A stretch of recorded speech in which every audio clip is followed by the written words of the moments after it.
Now let's get into some terminology regarding the price of the option contract. Again, this is the same Amazon options chain on Webull. In the pink boxes that I have outlined, those are the contract prices, both on the call side and the put side. Calls being on the left, puts being on the right. The contract price is shown as the value of the contract in the options chain. So that is how much that contract is going for in the stock options world. That's all that is. Different from the strike price.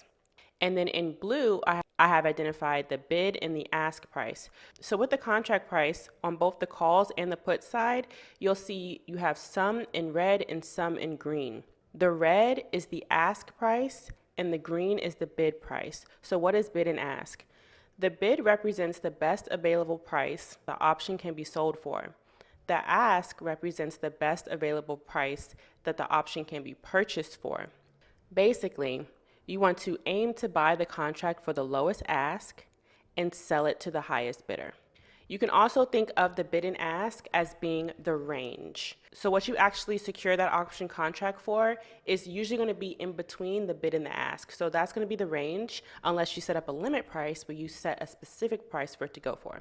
But we'll get into that now with limit price versus market order. So a market order is an instruction to buy or sell a security immediately at the current price. So if I were to buy a Amazon call on this options chain right now, and I wanted to buy the $185 strike price, which is right here, and I just wanted to set up a market order, Webull will likely give me a contract that's selling for $480 because that's the ask price, and that's going to go right away. Now, a limit order is an instruction to buy or sell only at a price specified by the investor.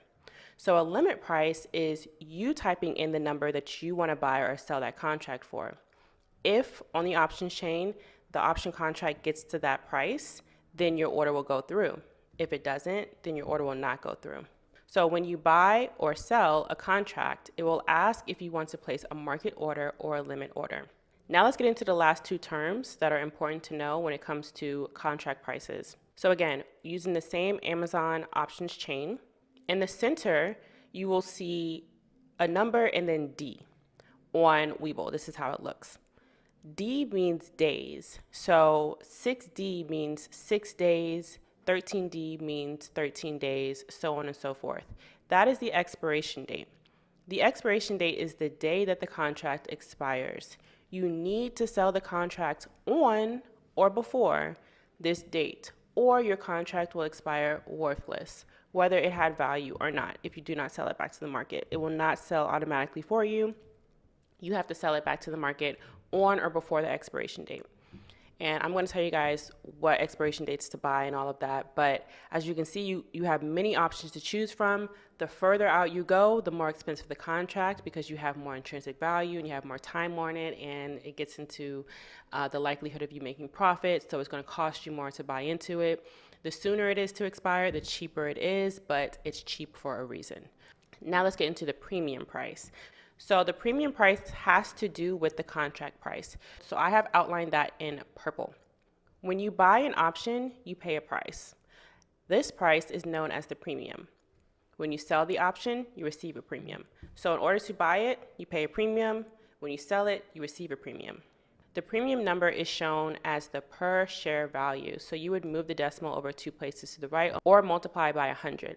With that same 185 strike price example, and the 480 ask price, you have to times that by 100 because remember, an options contract is representing 100 shares in the market, 100 underlying shares. So you have to times it by 100. So you're not paying $4.80 for this 185 strike price call option. You are paying $480 for this 185 strike price call option of Amazon. So you move the decimal place over 2 places to the right or multiply it by 100, however you want to do it in your brain, that's faster. But it'll also tell you on the order screen how much you're paying. Before you're able to buy or sell, it'll let you know how much you're paying, and it does the calculation for you. So here you can see the limit price is $4.80, and then down at the bottom, the estimated total, which is a debit because we're buying this. So this is going to be deducted from your account if you buy this, is $480. That is the premium that you are paying to buy this option contract.